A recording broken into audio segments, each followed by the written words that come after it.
Facebook पे जो memes या जो पोस्ट कर सकते हैं, आप इंस्टाग्राम पे वो नहीं कर सकते, आप लिंक्डइन पे वो नहीं कर सकते, आप अपने दोस्तों यारों के साथ, हर किसी के साथ सेम चीज़ नहीं शेयर कर सकते। आप लोग अपने कैंडिडेट्स को सिखाते हो कि ये सब्जेक्ट है, ये चीज़ें हैं, उनको ये भी बताओ कि आपने कंपनीज में जाके अपने आप को प्रेजेंट कैसे करना है। एज अ रिक्रूटर मुझे पता भी होगा ना, लेकिन मैं ये कहूँगी कि यार सारी बातों के जवाब वो ठीक दे रहा है, उसका कॉन्फिडेंस लेवल इतना है, तो मैं उसको रिजेक्ट करूँ तो करूँ किस बात पे करूँ। हो सकता है जो बंदा मेरे लिए राइट फिट ना हो, वो आपकी किसी कंपनी के लिए राइट फिट हो जाए। जो बच्चे आजकल के आते हैं ना, हम ये नहीं कर सकते, हम वो नहीं कर सकते, वो नहीं कर सकते, देखो ना पहले नहीं करनी है।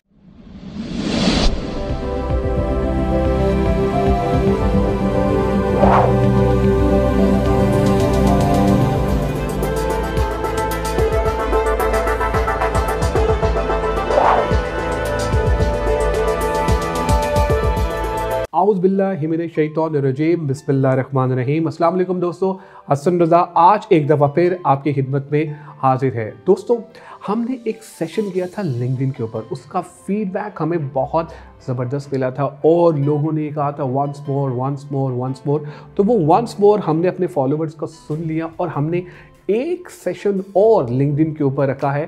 वो ये है कि what is the importance of LinkedIn. अगर आपने नौकरी हासिल करनी है तो लिंक्डइन के थ्रू आप नौकरी किस तरह हासिल कर सकते हैं। इस इम्पॉर्टेंट टॉपिक पे डिस्कशन करने के लिए हमने दावत दी है मेहरीन अनवर को। Mehreen Anwar is such a great HR professional. इनका जो टोटल वर्किंग एक्सपीरियंस है 5 to 7 ईयर्स का है। इन्होंने बड़े बड़े इदारों में काम किया है।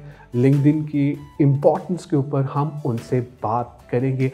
आइए मिलते हैं मेहरीन अनवर से। Thank you very much Mehreen Anwar for joining us today and I am super excited कि आज आप हमारे साथ हैं and welcome on board. Thank you so much for inviting me Hasan. Great, wonderful. अच्छा मेहरीन, हम टॉपिक पे तो ज़रूर डिस्कशन करेंगे कि what is the importance of LinkedIn.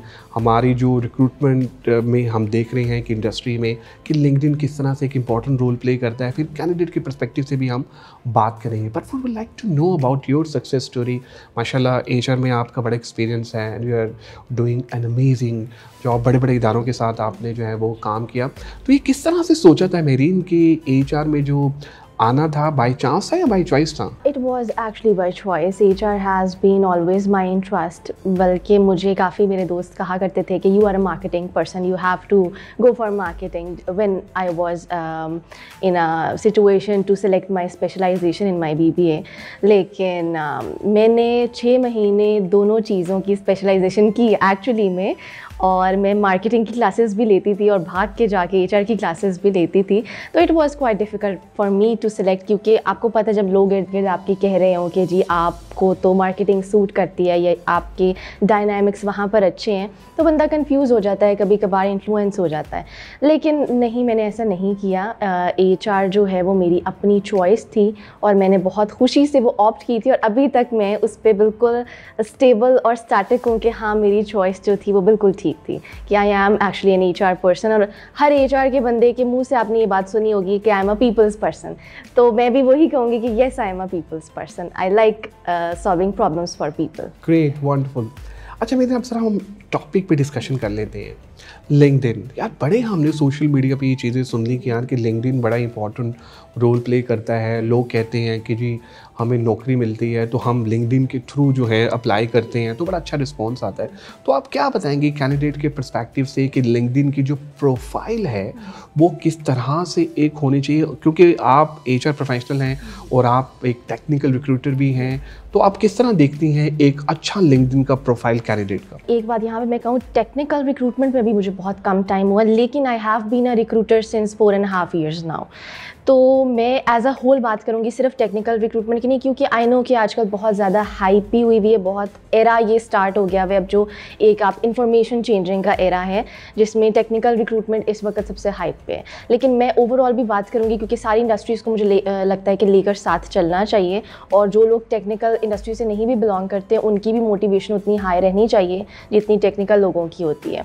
तो मैं ये कहूँगी कि लिंक्डइन का आपको पता है कि पहले कुछ सालों में इतना ज़्यादा इफेक्टिव पर्सपेक्टिव यूज़ करता ही नहीं था कोई, बिकॉज हमारे यहाँ पाकिस्तान में स्पेशली ये चीज़ होती है कि कोई नई चीज़ आती है उसको अडॉप्ट करने में, उसको चलाने में बहुत टाइम लेते हैं लोग, किसी भी चेंज को अडॉप्ट करने में टाइम लेते हैं। तो लिंक्डइन मुझे एक बहुत ही पॉजिटिव चीज़ लगती है, क्योंकि एक ऐसा प्लेटफॉर्म है जहाँ पे हम लोग हर तरह के सीनियर, जूनियर और मिड लेवल लोगों को जो है अप्रोच कर सकते हैं। ख़ुद में अगर अपने आप को एज अ कैंडिडेट लूँ या एज एन एम्प्लॉय लूँ तो मैं भी बहुत सारे लोगों से वहाँ कनेक्ट कर सकती हूँ। तो वो उसमें तो कोई शक नहीं कि that has been a very good platform for connecting. हाँ, जो उसके प्रोज कॉन्स तो हर चीज़ के होते हैं।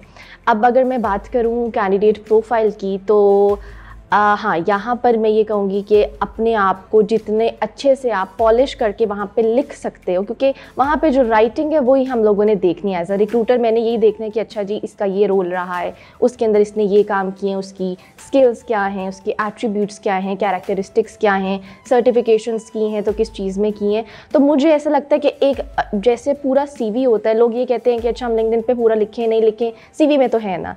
तो मुझे ऐसा लगता है कि बजाय CV के आपको लिंक्डइन की प्रोफाइल को फुली जो है ना एडिट करके पूरा कंप्लीट रखना चाहिए हर वक्त। और जो लोग स्पेशली ओपन टू वर्क हैं, बिकॉज वहाँ पे एक ऑप्शन आ रही होती है कि either you are interested in doing in opting for another opportunity और नॉट। तो मुझे ऐसा लगता है कि एक प्रोफाइल को कंप्लीट रखना चाहिए और अपडेट रखना चाहिए वहाँ। ग्रेट। अच्छा, लेकिन एक बड़ा important question and that is related to LinkedIn profile picture. हमने अक्सर देखा है कि वलीमे की पिक्चर लग रही है, बारात की पिक्चर लग रही है, किसी इवेंट की पिक्चर लग रही है, इवन सेल्फीज लग रही होती है। तो what do you think that? In fact मैं देख के कभी कभार बहुत हैरान होती हूँ कि डेली बेसिस पे जैसे हम लोग इंस्टाग्राम और फेसबुक यूज़ करते हैं, देखिए हर सोशल मीडिया ऐप का पर्पस डिफरेंट है, ठीक है। आप वो फेसबुक पे जो मीम्स या जो पोस्ट कर सकते हैं, आप इंस्टाग्राम पे वो नहीं कर सकते, आप लिंक्डइन पे वो नहीं कर सकते, आप अपने दोस्तों यारों के साथ हर किसी के साथ सेम चीज़ नहीं शेयर कर सकते। तो मैं कभी कभी हैरान होती हूँ, और मुझे ऐसा लगता है कि ये चीज़ें, जिस चीज़ की आप बात करें स्पेसिफिकली, आपसे मेरी मुलाकात हुई थी UMT करियर फेयर पे, तो मैं उन लोगों को ये फीडबैक देकर आई थी कि आप लोग अपने कैंडिडेट्स को सिखाते हो कि ये सब्जेक्ट है, ये चीज़ें हैं, उनको ये भी बताओ कि आपने कंपनीज़ में जाके अपने आप को प्रेजेंट कैसे करना है, आपकी वर्बल कम्युनिकेशन कैसी है, आपकी पूरी कह लो कि प्रेजेंटेबिलिटी कैसी है, आपने कैसे जो है आगे से जाके बात करनी है, कॉन्फिडेंस लेवल कैसा है, पहनना क्या है, बोलना कैसे है। तो ये चीज़ें हैं जिन पे हमारी university, I am sorry to say, सवाए एक दो के जो बड़े नाम हैं, आपको पता ही है कि वो कौन से बच्चे हैं, जिनको मैं बहुत ज़्यादा प्रेफर करती भी इसीलिए हूँ, इसलिए नहीं कि उनके पास बहुत ऐसी नॉलेज है जो कि एक लोकल यूनिवर्सिटी के बच्चों के पास नहीं है, लेकिन इसलिए क्योंकि वो लोग अपने आप को प्रेजेंट इस तरह से करते हैं कि एज अ रिक्रूटर मुझे पता भी होगा ना, लेकिन मैं ये कहूँगी कि यार सारी बातों के जवाब वो ठीक दे रहा है, उसका कॉन्फिडेंस लेवल इतना है, तो मैं उसको रिजेक्ट करूँ तो करूँ किस बात पे करूँ, ठीक है। तो मैं ये चीज़ तो 4 साल से नोटिस कर रही हूँ। अच्छा मेरी, अब ज़रा हम बात कर लेते हैं, बिकॉज बहुत हायरिंग आपने की माशाल्लाह, आप कर भी रही हैं। कोई 3-4 स्किल्स हमें बताइए जो कि आप कैंडिडेट में देखते हैं कि यार ये तो 100% होना चाहिए, तो मैं इसको रखूंगी। देखिए हसन, अब तो इतनी आदत हो गई कि अब तो मुझे लगता है 30 सेकंड्स भी बहुत कम होते हैं जानने के लिए कि यार ये बंदा इस कंपनी में चलेगा या नहीं। एक बात मैं यहाँ पे बताऊँ, कैंडिडेट कोई भी बुरा नहीं होता, कैंडिडेट कोई भी ऐसा नहीं होता कि जो काम ना कर सके। होता ये है, आपने ये देखना होता है कि मैं जिस भी कंपनी के लिए हायर करी हूँ ना, उस कंपनी में वो राइट फिट है या नहीं, क्योंकि नौकरी तो मिलनी ही मिलनी है, ठीक है, लेकिन हमें राइट फिट देखना होता है। हो सकता है जो बंदा मेरे लिए राइट फिट ना हो, वो आपकी किसी कंपनी के लिए राइट फिट हो जाए। तो कैंडिडेट कभी भी बुरा नहीं होता, कैंडिडेट में सिर्फ ये चीज़ होती है कि हमारी रिक्वायरमेंट के हिसाब से वो ठीक है या नहीं है। तो ये जज करना जो है वो अब हमारे लिए ज़ाहिर आसान हो जाता है, जहाँ पे आप काम कर रहे होते, यूज़ टू होते हो। तो जैसे मैं कही थी कि मैं टेक्निकल में अभी मेरा काफ़ी कम एक्सपीरियंस है, लेकिन ओवरऑल बाकी अब अगर आप FMCG या फिर और इंडस्ट्रीज़ का ले लें तो उसमें तो खैर काफ़ी मेरा एक्सपीरियंस है। तो जो एट्रीब्यूट्स मैं देखती हूँ एज अ रिक्रूटर एक कैंडिडेट में, सबसे पहले तो कॉन्फिडेंस आता है कि आइदर वो जिस जॉब के लिए आया है वो प्रिपेयर हो के आया है, वो जिस कंपनी के लिए आया है उसके बारे में पढ़ के आया है, और तीसरा ये कि वो जो काम करना चाहता है उसके बारे में पैशनेट कितना है वो, ठीक है। आता है नहीं आता एक अलहदा बात है, बिकॉज हम लोग फ्रेशर्स भी हायर करें तो we have to train them. As an aged person ये चीज़ नहीं होती कि एक्सपीरियंस ही हो, लेकिन हमें ये देखना है कि पैशनेट है, वो चल सकता है, वो फ्लेक्सिबल है। क्योंकि जो बच्चे आजकल के आते हैं ना, हम ये नहीं कर सकते, हम वो नहीं कर सकते, वो नहीं कर सकते। देखो ना, पहले नहीं करनी है, पहले आपने सिर्फ हाँ करनी है, उसके बाद यू हैव टू सी कि आपका और आपके लाइन का कितना जो है मैच हो रहा है, कितनी कंपैटिबिलिटी आप लोगों की बिल्डअप हो रही है। You were amazing and superb in the whole session. Thank you. I think that you have contributed a lot. Yeah. So very एक final question, जिस तरह भी आपने बात की कि अभी फ्रेश ग्रेजुएट्स आते हैं तो उनको ज़रा थोड़ा सा होता है कि यार मैंने ये नहीं करना, मैंने वो नहीं करना। So आप क्या समझती हैं जो एकेडेमिया जो प्रोडक्ट दे रहा है मार्केट में, are they ready for the work place? No, not at all. मैंने आपको अभी आपकी जो पिछले क्वेश्चंस में शायद ये बात कही है, और मैं फीडबैक यूनिवर्सिटीज़ को, जो लोग मुझसे इन कांटेक्ट है, मैं उनको देती हूँ कि आप लोगों को ये चीज़, यही तो हमारा मुझे लगता है डिफरेंस है कि हम लोग कि पाकिस्तान की सिर्फ 2-4 यूनिवर्सिटीज़ हैं, वो बच्चे जो है क्रीम बन जाते हैं पूरी पाकिस्तान के, और बाकी बच्चे जो अच्छे खासे पढ़े लिखे इंटेलेक्चुअल बच्चे हैं वो रह जाते हैं। वो क्यों रहते हैं? सिर्फ इसी वजह से यूनिवर्सिटीज़ इस चीज़ पे ध्यान नहीं दे रही। CGPA है, पढ़ा लो, 3.8 कर लो, 3.9 कर लो, बच्चों को पता ही नहीं है उन्होंने जाके कहना क्या है इंटरव्यू में। तो you have to see to it कि आपको बच्चों को ट्रेन करना चाहिए उस चीज़ में। Again thank you Mehreen for your time. आप लोगों का भी बहुत शुक्रिया आज के एपिसोड देखने का। मेहरीन अनवर हमारे साथ थी। I mean she was amazing and superb. इन्होंने हमें बताया कि लिंक्डइन जो है वो कितना इम्पोर्टेंट रोल प्ले करता है आपके लिए, आपकी नौकरी हासिल करने के लिए। अपना फीडबैक हमसे ज़रूर शेयर कीजिएगा ताकि हम इम्प्रूव कर सकें। दुआओं में याद रखिएगा। Take care.